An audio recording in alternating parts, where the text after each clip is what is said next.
in the league. So looking good to be a pretty close game here. And it is also like worth noting that NG Blossom is undefeated so far with 7-0 walking into this game. But I do think that Catinator, I'm always a fan of the Sad Cat emote, so I really very much like that. But now we are getting right into our champ select, with the very first bands coming out being the Syndra and the Graves on the side of NG Blossom, followed by the Senna and the Bard from Glacial Rising Phoenix. Apparently not afraid of the support. Glacial Rising Phoenix may have identified a potential weakness that they want to exploit in this matchup. Senna being taken away, Bard being taken away, and Thresh being taken away with their final ban, so a very clear statement into, alright, we are going to try to minimize this bot lane as much as we can. Oh god, because clearly the target ban here is really out here, but that only leaves every other role open to pick what they want for their roles, which means that they don't even have to take the support first here. But NG Blossom really out here starting out with an Ornn first. How will Glacial Rising Phoenix respond to that? Well, fairly standard to take an Ornn early on. He doesn't have a natural predator, as it were, but it does allow the side of Glacial potentially 2 power picks. And we're seeing one of them in the Ezreal. I'm not too thrilled if this actually goes through for Skiz. On the Mordekaiser? I mean, the Mordekaiser does well into the Ornn, like historically from my own experience. Mordekaiser right now, now it was in a different stream on a different organization, but I have basically my top 5 power picks, and Mordekaiser is the #1 predator of the champion that I rank #1 in the top lane, and that's Wukong. The only time I want to see a Mordekaiser is if the enemy team picks up Wukong specifically. Which is odd to me, seeing as how strong that Mordekaiser is, especially when you're looking at against tank matchups, which he does very well into with the percent HP damage off of his passive. But despite that, sorry. I mean, we can go down the rabbit hole a little further, but I don't think it's really going to help this particular game discussing Mordekaiser and his picks. No. And what he's good against. It's going to be Ornn and Maokai in the top lane, so get the nerf bats, let the kids go out in the backyard, kind of check up on them 20 minutes later, make sure they're both standing, and, alright kids, dinner time to come back in and play with everybody else. Oh god. Now, I think it's very interesting that Glacial Rising Phoenix has the Ezreal Yuumi, which in my opinion is the strongest bot lane to be playing right now. At least in the current meta. Agree with you. And we see focused bans coming out, although Varus being left open. Oh, Varus Morgana could be the pick for NG Blossom here in the bot lane. And I would have to agree with you. That is a perfect way to actually counter the Ezreal Yuumi, because then you've also got plenty of damage coming in from both of those champions as well as the Olaf, and then you've got the safety of the Morgana as well as the innate peel that Varus is going to have post 6 for the pick making as well, on top of the Nautilus. I mean, sometimes these drafts just kind of make themselves, and as a spectator, we saw the Morgana hover. Maybe a mistake by Epic Fail Guy, but maybe putting the idea in the head of NG Blossom to take Morgana. Maybe they have something in mind as Glacial Rising Phoenix is like, okay, we're going to gift wrap you this Varus Morgana lane, and it looks like we're not going to see the bait being taken, Jhin getting locked in. Jhin is also is pretty good here. I don't know if that was the pick, seeing as how he's going to deal with the Hecarim, because there is no stopping that man from pressing the R button. very true. Hecarim is one of those champions that I kind of like more in the top lane than I do as a jungler right now. He's one of those hybrid champions with the way his kit is. I'm also going to have to agree. And especially when we're talking about now that they've picked up a Veigar who is just as potent against this team, I don't know. I don't know who I want to go for, because you've got extreme frontline as well as absurd amounts of damage and scaling coming on the side of NG Blossom, but then you've also got the absurd and an equally absurd comp with the Ezreal Yumi, which hits that bot lane, which makes that bot lane extremely powerful, on top of having a Hecarim and Maokai for your engage and Victor just to clean things up. It's going to be very, very... what's the word I'm looking for? Interesting to see how the game plays out, because whichever team gets a lead is going to probably command the game. Well, in the top lane, almost certainly. The mid lane is probably the only lane that I think could go both ways. Veigar will infinitely stack as the game progresses, and I don't see the side of Glacial Rising Phoenix having the team composition to stomp the game out in 18 to 22 minutes, so this late game Veigar is going to be an issue, as well as the Ornn giving all of his presence to the nice good boys and girls of NG Blossom as he levels up. If this game goes to like the 30-minute mark, it's going to be very difficult for Glacial Rising Phoenix. Although on the flip side, they do have the Ezreal there, who is the hardest hyper carry of the game right now. Well, he will hyper carry. The problem is Veigar, if he gets close enough, just kind of press R to delete enemy champion, and there's no way to stop that if Black Oreo Cookies can get over to Epic Fail Guy and press R. Ezreal has no way to escape that. I mean, that's also very true. So while we're still waiting for the spectator to delay, let's see in the chat, let's see a GRP win, or if we see an NGB win, see who the chat wants to win more. And I think this might also be a pretty good time to run down the rosters as well. Oh yeah, we've got I'll do NGB, and you can take GRP after. I'll do Appetizing Seal up there in the top lane, Exasperated in the jungle, Black Oreo Cookies here in the mid lane, Catinator as the AD carry, and XDME as the support. Alright, and for the side of Glacial Rising Phoenix, on the red side we have Joey Desu on the Maokai in the top lane, Skiz gonna jungle on the Hecarim, only on the Victor in the mid lane, Epic Fail Guy on Ezreal, and Xylandis going to join him in the bot lane piloting Yumi. Piloting. Oh, that's a fun way to put that. But well, I'm pretty sure the Yumi is going to be tethered to the Ezreal 90% of this game. So I don't know. Unless the way that they've changed Yumi, I don't know if that's going to continue to be the case. I mean, it's report Xylandis AFK, just kind of tethered onto the Ezreal. It's like I'm helping. Of course, I say this completely in jest, but this is fine. But will NGB take their first loss? Will Glacial Rising Phoenix be able to hand NG Blossom their first loss? That is the question of the day that I want to find out, that you are all only going to find out by watching. Yeah, that will be an interesting question to find the answer to.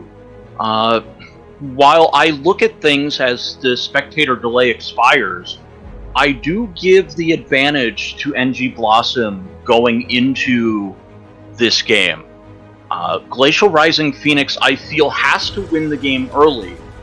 Hecarim should be able to facilitate that, but I'm not sure if they can build up an early lead that is meaningful enough for the side of Glacial Rising Phoenix to stop the scaling of the Veigar, to stop the ornaments coming in from Ornn, and then swinging the balance of power into NG Blossom's favor.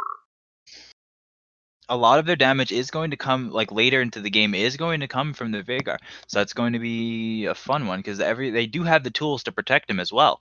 But early game, we're looking at the Broloff versus the Hecarim matchup, which I believe Olaf actually wins early. Oh, that's actually an interesting matchup because it does depend on how Olaf plays it. Olaf wants to keep himself at about 1/3 to half HP to allow for the best clear. If Skiz is able to invade and get an early kill on the Olaf in Olaf's jungle, that's going to be a problem. I think it is also worth noting that Victor that only here has or Autumn Skies, whichever, opted into the phase rush on this Victor. Meaning that it's actually going to be very difficult on top of the cleanse to be able to catch him out. Well, the last time I saw him play, he did have the phase rush, and I questioned it. I'm going, okay, why phase rush? And then I saw why. Although he did have Ghost instead of Cleanse in that game, which may have been a little bit of a difference. Maybe. The Ghost didn't seem to really help all that much, but I see where the Cleanse is useful. You cleanse away the...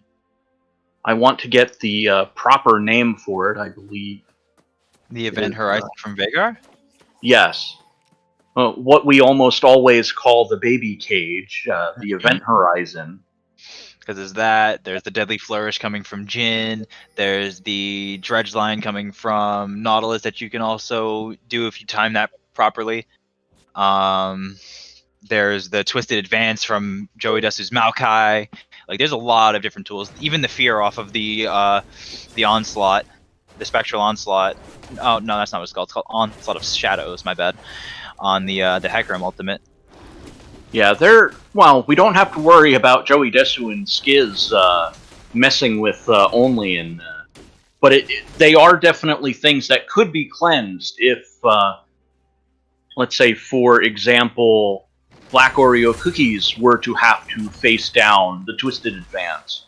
That could be cleansed away if he did have the cleanse. And we did see the 5-point start from Glacial Rising Phoenix, so that makes me very happy. Yeah, I was kind of surprised that they didn't try something in the bot lane. They tend to try to sneak something in, and it looks like a ward spotting out Olaf. Saw some red pings go over into the wolves. So it looks like we might see an invade from Hecarim. No, looks like he's gonna decide against the invade. I think that might have been a good spot for Hecarim to really try to stifle the Olaf in the early clear, plus get an early advantage over the side of NG Blossom. And it was just as you said, Exasperated wanted to stay below like a quarter to a half of HP, and even opting to go almost as close to like 10% HP, and really like power farmed his jungle. Well, that's what the Olaf wants to do. It's a little risk versus reward in the sense that Olaf, I believe his passive is a 1% attack speed bonus for every percent of his health that is missing. And it looks like Olaf gonna just show himself in the mid lane here, but I don't think he's gonna get anything. Ooh. Also over pink, he's like, I don't even care about this pink. Nothing given here. I'm just gonna walk in and see if I hit anything here. Just go fishing. Well, they should try. XDME. Yeah, that's exactly what I was figuring. This buff would get stolen away. Skiz. Oh, Hecarim, you're doing it wrong. And there's no way that they win this fight at all. That was a disastrous start for Glacial Rising Phoenix, giving away a kill to not only the Exasperated's Olaf, but also to Catenator's Jin, which will put him in a pretty good spot on that first back to really contest this Epic Fail guy's Ezreal. Yeah, the blue buff, that's one of those times where you just kind of have to go, alright, this is not a battle we can really win. As much as Skiz might be able to take on Exasperated one-on-one, XDME landing the dredge line just made that an impossibility for Skiz. There was no way he was winning that fight once he got dragged back in. You're not going to win the 2-on-1. Catenator showing up made it a 3-on-1, essentially. And Skiz bouncing right back and opting to go for this dragon here. Probably is going to get some help from Yuumi. There's a pink ward here and a teleport coming in from Joey. Oh, getting spotted out. But XDME doing it right, seeing that there's 4 members there and going, no, not interested, sorry. And once again, I have to attest to the Cloud Dragon having 10% off the Chaos Storm, the Onslaught of Shadows, and like even like the Nature's Grasp, especially. Like all of these are really long cooldowns. Almost all of the ultimates on their team are 2 minutes long at tier 1. Well, Final Chapter is 2 minutes as well, so you know these ultimates getting chipped down. Actually, I think it's over 2 minutes. So once Yuumi gets that ultimate up and going, I believe it's 130 seconds at rank 1. So 13 seconds getting chopped down off of Yuumi's ult time just from that initial Cloud Dragon.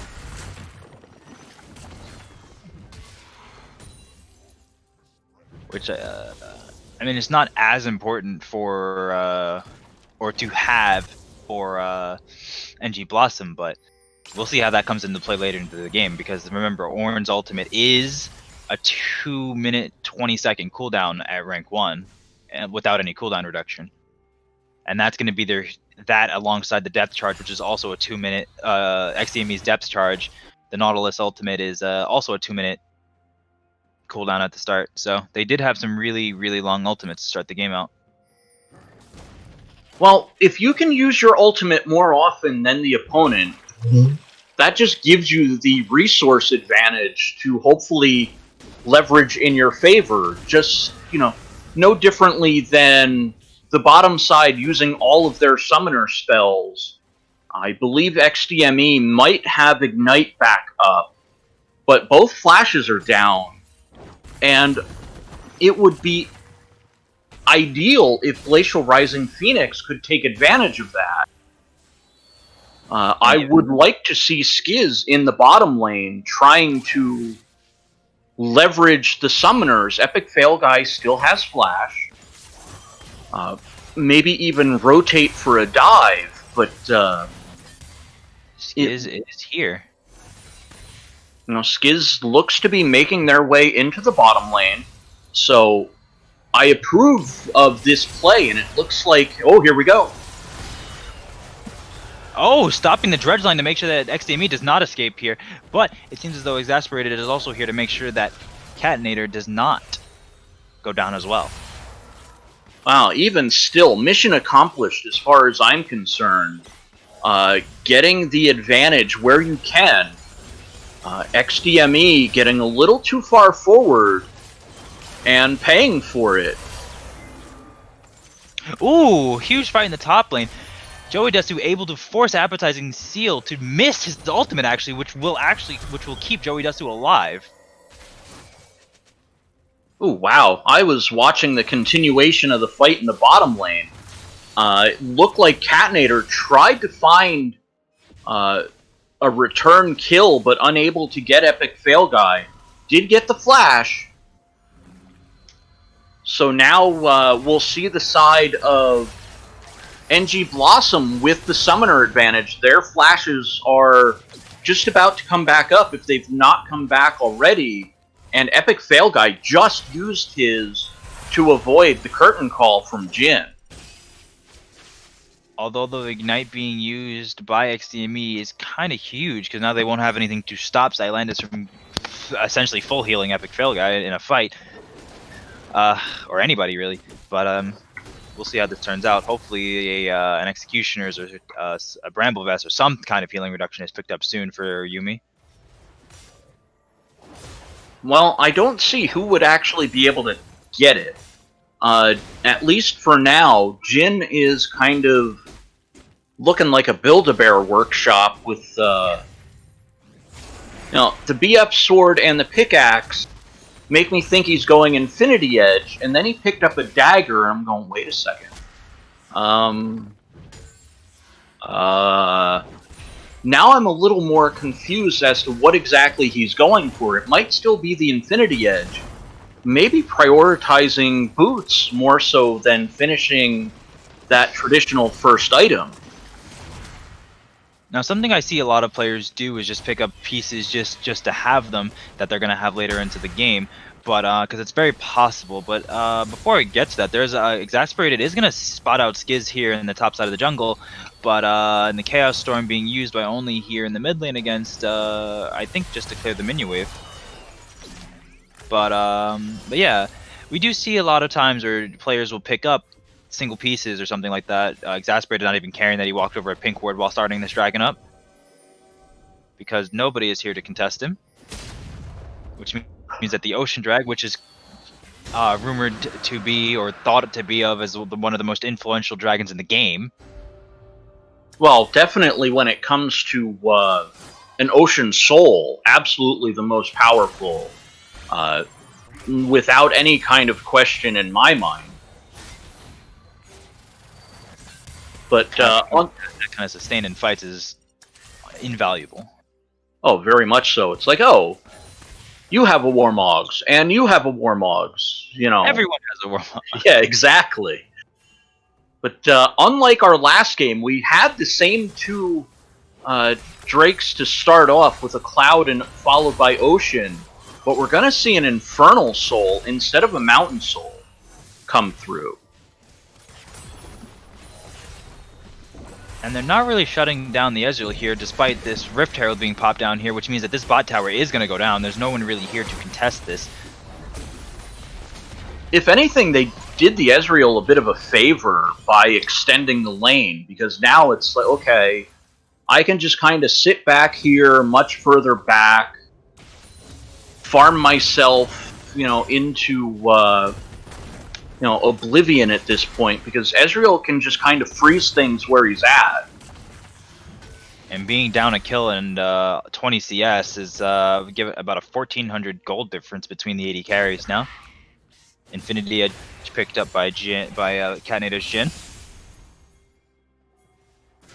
And it seems as though XDME trying to make plays happen here, which it looks like it's going to happen that way with 3 members here to turn back, which means they will trade XDME 4 only, but the curtain call not really in a position to pick off anybody there. Oh, Joey Desu's in big trouble here. Ooh, actually flashing to avoid the call of the Forge God. And missing out on a passive proc from him too. Oh, looks like a rotation coming through.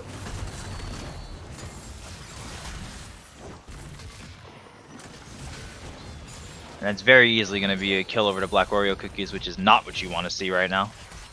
No, not at all. But a good rotation nonetheless by Black Oreo Cookies. And we're seeing turret plates fall all over the map, going in favor of NG Blossom. I believe this is their 9th turret plate being claimed, all 5 in the bottom lane, and now 2 each in mid and top. So let's see if they can get double digits by getting their 10th plate here in the mid lane. Doesn't look like it, but Exasperated seems to be in a spot of trouble. No ultimate to get him out of that, but XDME is here, the final chapter out here as well, trying to get him out there. Stopwatch used a whole lot. The Event Horizon not seeming to slow down anybody too hard, but Black Oreo Cookie's doing his best, as well as Catnator trying to do damage, but Epic Fail Guy just running down Catinator, and this is not the fight that NG Blossom wanted. Losing 4 members here, almost getting aced for the price of these are not these were not the droids you were looking for. Exasperated, getting caught out, getting a little far forward in the jungle, and unfortunately for the side of NG Blossom, almost a full Leroy Jenkins going on here. The rest of the team coming in to try to get Exasperated out of there. But I think 4 kills to the side of Glacial Rising Phoenix, and maybe 1 was returned. And that's going to be huge because the triple kill onto Epic Fail Guy's Ezreal means that he's going to finish off the Manamune and his Ionian boots, which means that tier is going to be stacked up relatively quickly now. Yeah, and he's got his Sheen as well, so the Sheen going to be essentially another power spike in and of itself. And it was actually a 4-for-0 trade in the mid lane after the turret fell. So, Exasperated getting a little too far forward, and unfortunately the rest of the team just kind of following him off the bridge as that fight. Yep, 30 seconds on the Dragon and another minute on the Rift Herald, so we're looking towards very, very short, or we're probably going to be looking at another big fight soon over these big objectives. XDME walking almost right onto Skiz. Ooh, found Epic Fail Guy. Epic Fail Guy easily able to Arcane Shift out of that. And being healed back to full by the Yuumi, by Xylandis' Yuumi. Yeah, Ornn does not... Available. Yeah, Ornn does not have his teleport, so it'll be another 15 seconds before he can impact this skirmish in any way. Which is only going to give Epic Fail Guy and Xylandis more time to poke them out before he gets there. Because they have no engage tool, even though all of the ultimates are available. Oh, Exasperated getting caught out by himself again and getting taken down. Oh, what a shame. So now they might just give up this dragon now. Because of that. They almost have to. Without your jungler, there's no real attempt at escaping, but it does look like they're going to trade an objective, at least claiming the middle turret. So not all is lost for the side of NG Blossom, but Glacial Rising Phoenix definitely getting the better of that trade. Infernal's soul component plus a kill being traded for the middle turret. So the middle turret does open up the map for NG Blossom. However, in the immediate here and now, the early trade is definitely in the favor of Glacial Rising Phoenix.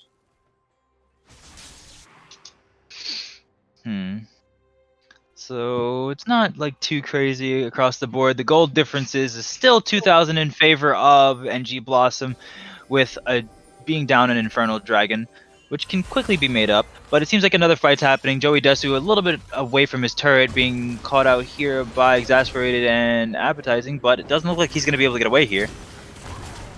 Yep, dropping 2 Appetizings, Ornn, which is huge, and even... What happened... bot lane we had, it was actually in the bot lane where Black Oreo Cookies and Only just kind of said, alright, we're gonna obliterate each other by pressing R. XDME, I believe, joining Black Oreo Cookies in the bot lane to pick up an assist. And this is going to look like the second Rift Herald being picked up by Exasperated. Oh, here comes the attempt at a snipe. And there it is! Got it. This is why you always might secure the big objective. Yeah, now they gotta get over there, and pretty quickly, if they want to try to claim this Eye of the Rift Herald. Yuumi should actually detach. Yup, there it is. Yeah, between the Ezreal Arcane Shift and Yuumi just detaching and kind of going over manually. Oh, Skiz getting caught out. A little far ahead, trying to smite the blue buff to gain back a little health, but unfortunately Skiz falling to the wayside. Final chapter also being burned there, which means that's not going to be up for another minute and a half. A little over that, but it was used to keep everybody safe. Skiz the only one going down there. Yeah, But so now we have the Rift Herald for the side of Glacial Rising Phoenix, but we also see that when the jungler gets caught out, Glacial Rising Phoenix may be having a little more discipline in trying to cut their losses compared to the 4 kills that they were able to pick up when Exasperated was caught out earlier in the match a couple minutes ago.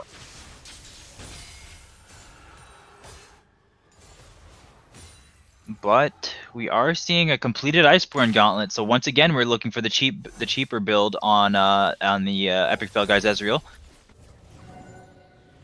I'm not sure if that's the move for this game though. There's nobody really who can keep him down, who can hold him down. Well, I mentioned this in the Champ Select portion. I think Black Oreo Cookies may just end up saving that Primordial Burst expressly for Epic Fail Guy to just press R and delete target hypercarry from the map. It's completely possible. But like my thing is, I don't know if Black Oreo Cookies will be able to safely get to Epic Fail Guy in fights with how far back Ezreal can play. That is part of the problem, you know. That it is the solution to press R to delete Ezreal. Vigar trying to get that far forward, well, certainly will be an issue in and of itself. So we've got our 4th dragon of the day, or this game, I shouldn't say the day, excuse me, coming up in about 30 seconds. So we won't see a very early soul because we've got 2-1 on dragons, but still another 22-minute 4th dragon coming up. So a very, very large priority being put onto the dragons, and I think Epic Fail Guy remembered that he had the Rift Herald and went, oh, I should use this now.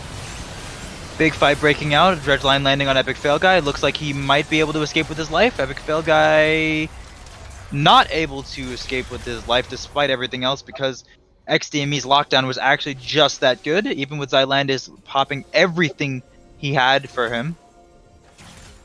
Yeah, but we have a little bit of a problem. Exasperated getting taken down yet again in that fight. We're going to see a 4-on-4 possibly for this dragon. Skiz able to secure it, but going down anyway to Catinator. Seems as though XDME has just enough time for the shield to come back up, and he might survive this yet. Ooh!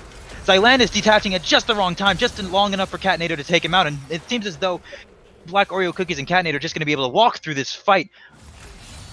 Just some slight missed plays here and there. Oh, that was so close.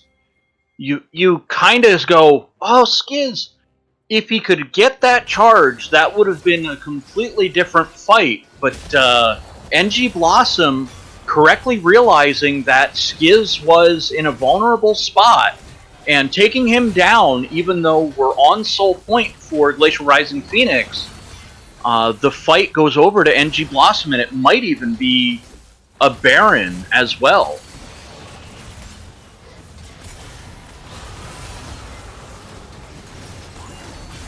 I'm dropping frames, and it doesn't matter because NG Blossom was still able to pick up the Baron despite Skiz charging into his death and not being able to smite it away. Yeah, but I think it's no, like you said ahead. in that last fight, there were a lot of different things that could have went differently. If Skiz was able to get that charge off, if Zylandis didn't detach from the Maokai, there were so many things that could have went differently that would have shifted the fight in any different way. Well, absolutely. That's why, League is surprisingly just a game of these little things here and there. And we see Black Oreo Cookie just primordial bursting Zylandis off the map. Uh-oh. This is looking bad. Now with the Baron being able to push up and XDME tanking the tower, that means that they're going to have a bunch of Baron minions to work with to break the second tower with, and plenty of wave clear to do it with. Ultimate's still available from Exasperated and Appetizing Seal to note as well. This is almost certainly the inhibitor falling. I don't know if they have the tools to end the game here, though. No, with all 5 champions up, I don't think that they will go for the end of the game, but they will kite them back to get it to escape with their lives.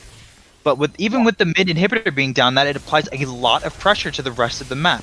It's not the same as having a top inhib or a bot inhib down. Having a mid inhib just entire map. Well, it goes both ways. I mean, it opens up the map. Oh no, Skiz just getting absolutely annihilated. That is Skiz's 5th death of the game. Primordial Burst is down to a 65-second cooldown, and I don't think Glacial Rising Phoenix are respecting the potential Vigar ult coming out every minute. And although it just doesn't even matter, like NG Blossom just walking over them now, there's no way for them to walk through this, and even another kill being handed over there for the ace, which it looks like it's going to be the end of the game with everybody down for 30 seconds or more. Only Skiz and Zylander will be up in time to defend this, but I don't think that they can do it themselves.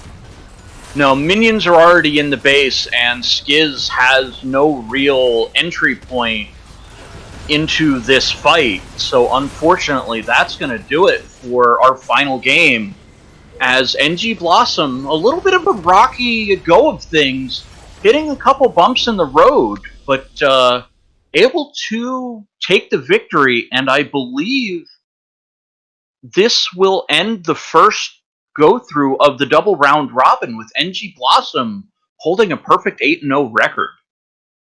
And you are very correct that is going to be the last game of the round robin, as the first half of the season is most definitely coming to a close, with NG Blossom taking the final win of the first half, keeping even out, doing even better than Iron Dragon, because I remember Iron Dragon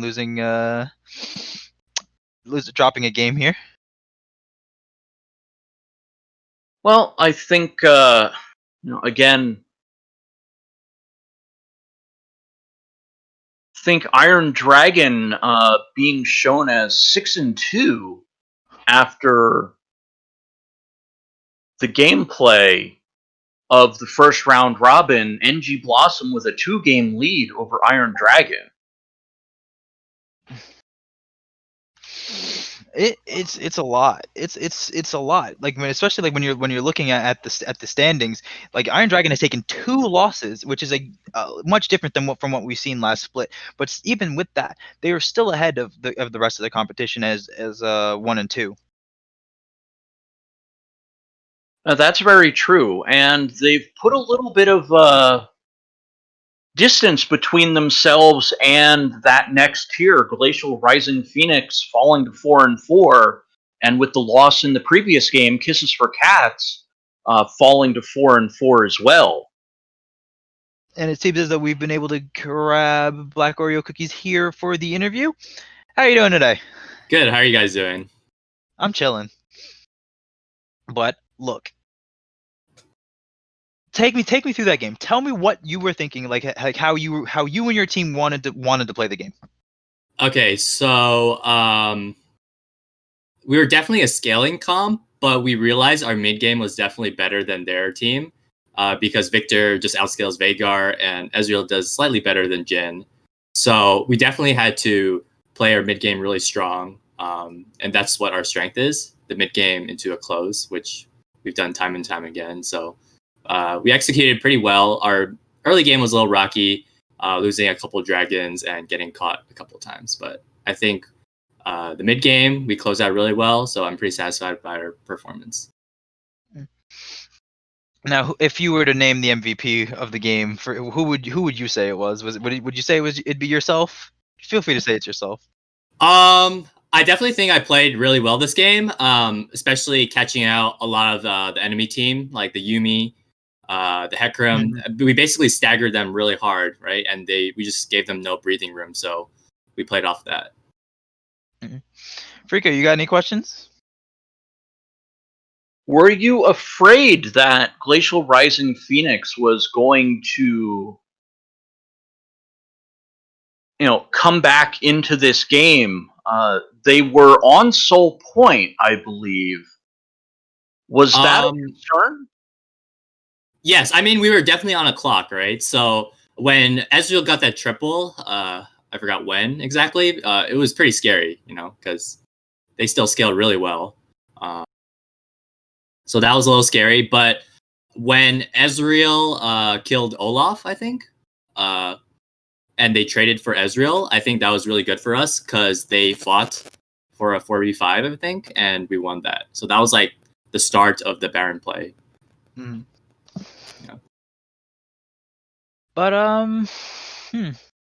it seemed like a very textbook game to me. Like you guys started off a little bit behind, really picked it back up and put the pressure on them in the mid game and really crushed them down even despite losing the several dragons to just, especially after you picked up the Baron, like where you guys walked all over them and just like you said, you staggered their back timings and just was able to just take over after that. I mean, you also have to realize that if you don't get 4 dragons in the soul, it doesn't really amount to much. It's more of a timer, so to speak.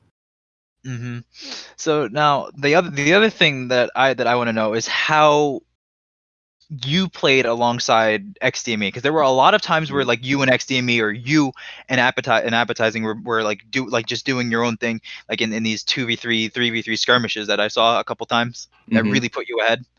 So definitely the cleanse on the Victor was really smart because it denies me the free cage. So there's only 2 ways to kill Victor at that point, just stack more CC on him or just get him low enough where I can just kill him straight out with the R, because he's pretty squishy still. So we were definitely looking for the cage and the hooks, so either force his flash or his cleanse, to get a more advantage state for later in a team fight. So that's why he was kind of roaming around, me. Okay. And as the number 1 seeded team going into the second half of the split, how does where do you guys see you going? You guys feel you guys are going to stay undefeated? I mean, considering we played everyone, I think, unless they throw something that we don't expect, I feel like we probably will go undefeated. Yeah. I love the confidence. Is there anybody in particular that you're watching out for that made you guys work earlier in the split that you guys have to watch out for? I think for our first game against Trigger Happy, it was probably our Sopius, where we were probably the closest to losing. So hopefully when we play them again, we'll end it cleaner this time. Not Iron Dragon? I think Iron Dragons as a team individually they played really well, but their team play kind of they didn't play early game very well, so I don't think that was that problematic. Okay. If we just deny them their late game, then it doesn't really matter if they're the second team, That is also very true. You got any other questions, Frico? Looking towards the next couple weeks? I think that's going to do it for and me at least. So with that said, I think the best thing to do at this point,